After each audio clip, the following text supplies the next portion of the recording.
হাফসা আসছো? ও হচ্ছে আমাদের গেটের নতুন দারোয়ান মুন্না মিয়া। মুন্না, ও তোমার ম্যাডাম হাফসা। আসসালামু আলাইকুম ম্যাডাম। ওয়ালাইকুম আসসালাম। কি ব্যাপার, জিনিসপত্র ফ্লোরে পড়ে আছে কেন? স্যার ওই ম্যাডাম হঠাৎ করে আমার দেখে চমকায় গেছে, তখন হাত থেকে জিনিসপত্র পড়ে গেছে আর কি।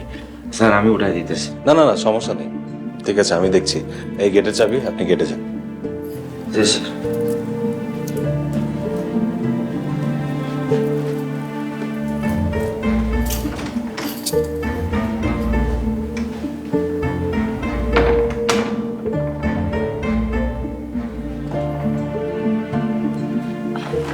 আপনি যে ওনাকে দারোয়ান রাখছেন, ওনার সম্পর্কে কি সবকিছু জেনে নিয়েছেন? ইয়ে, আমার বন্ধু রাকিব পাঠিয়েছে, সো নো টেনশন।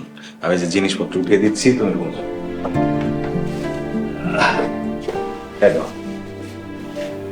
হ্যাঁ,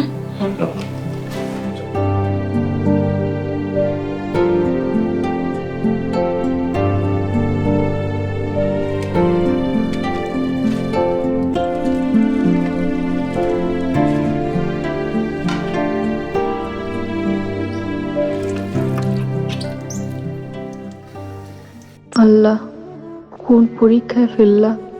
আমি তোমার বান্দি হাফসারে এত বছর পর মুন্নারে দেখলাম, তাও আবার আমার বাড়ির দারোয়ান বেশে।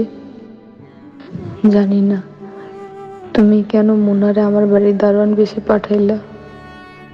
মাবুদ, এই লোকটা আমারে অনেক কষ্ট দিছে, লোনা করছে, অত্যাচার করছে, আমার টাকা আত্মসাৎ করছে। তারপরেও এই অবস্থায় দেখে আমি খুব কষ্ট পাইতেছি, নিজের সাবেক স্বামী হিসেবে না, একজন মানুষ হিসেবে। আল্লাহ, জানি না মুন্নার বাবা মা কেমন আছে, কোথায় আছে, তুমি সবাইরে ভালো রাখো। হাফসা, জি। কি ভাবছো?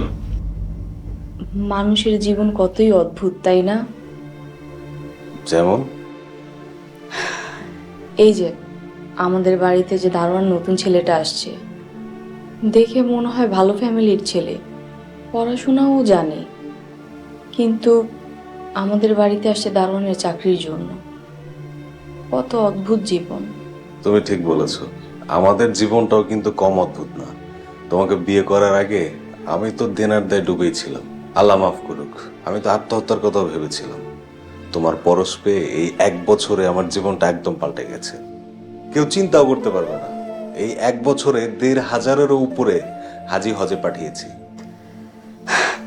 আমার পরশে কিনা জানি না, সবই আল্লাহ তাআলার কুদরত। আল্লাহ চেয়েছেন, আর আপনার সৎ চিন্তা ভাবনা সৎভাবে ব্যবসা করার ফল। সৎ পথে থাকলে মানুষ কখনো হারে না। তুমি আমাকে ব্যবসা করার জন্য 12 লক্ষ টাকা দিয়েছো। হয়েছে হয়েছে, আর বলতে হবে না। আমি এখন কাজ করছি, আপনার কিছু লাগবে? গোসল সেরে নামাজে যাব, আর বাসায় এসে একসাথে 2 জনে ভাত খাবো। তোমাকে কত সময় না দেখে থাকতে হবে তুমি চিন্তা করেছো? তাই এক নজর তোমাকে দেখতে আসলাম। দেখা হয়েছে আপনার, এখন যান। আচ্ছা জনাবা, আমি যাচ্ছি।